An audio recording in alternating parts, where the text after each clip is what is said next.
आज दिनांक 18 ऑगस्ट. आजच्या प्रवचनाचा विषय रामाला अनन्य भावे शरण जा.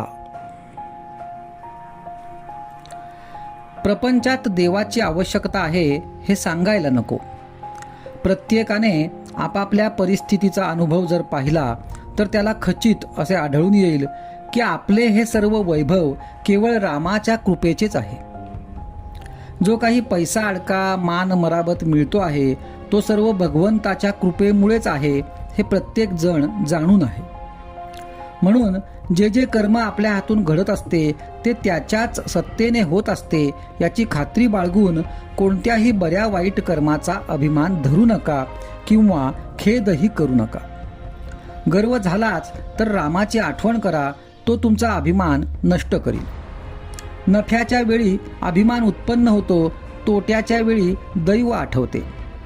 म्हणून दोन्ही प्रसंगी अभिमान नसावा. माझे करते पण मेल्याशिवाय भगवंत प्रसन्न होणार नाही. प्रत्येक कर्माचे वेळी त्याचे स्मरण करूया. राम करता म्हणेल तो सुखी, मी करता असे म्हणेल तो दुःखी. लहान मुलाप्रमाणे निरभिमान असावे. रामालाच सर्व समर्पण करू आणि समाधान मानून घेऊ. रामाला शरण जावे आणि मजेने असावे. आनंदाने संसार करावा. तुझ्या नामस्मरणाची गोडी दे हेच मागावे. प्रत्येक गोष्ट भगवंताच्या इच्छेने होते आहे हे समजून समाधानात राहा. वाईटाबद्दल कंटाळा किंवा सुखाबद्दल आसक्ती नको. असे वागल्याने हवे नकोपणा नाहीसा होतो आणि अहमपणाला जागाच उरत नाही. तेव्हा आता एक करा, रामाला अनन्य भावे शरण जा.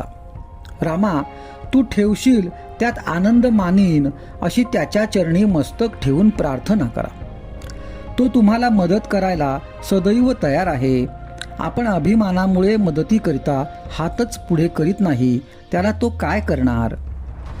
तुम्हाला खरोखर परमेश्वराजवळ काय पाहिजे ते मागा, तो तुम्हाला खचित देईल. पण जे मागाल ते मात्र हिताचे मागा. समर्थ रामदास हे मनोभावे रामाचे दास झाले म्हणून ते समर्थ होऊ शकले. ज्याने जगताची आस सोडली आणि रामाची सेवा पत्करली तो जगाचा स्वामी होईल.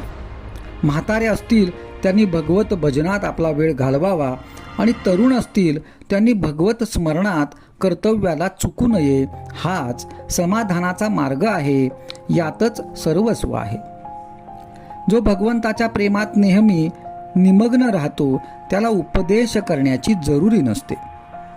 भगवंताने गोपींना उपदेश केल्याचे ऐकिवात नाही. त्या सदैव त्याच्या प्रेमातच रंगून गेल्या होत्या. भगवंताचे प्रेम एक त्याच्या नामानेच साधेल.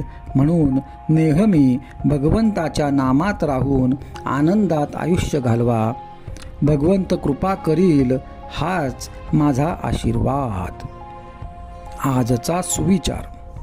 राम करता आहे अशी श्रद्धा ज्याची दृढ त्यालाच आस्तिक म्हणावा.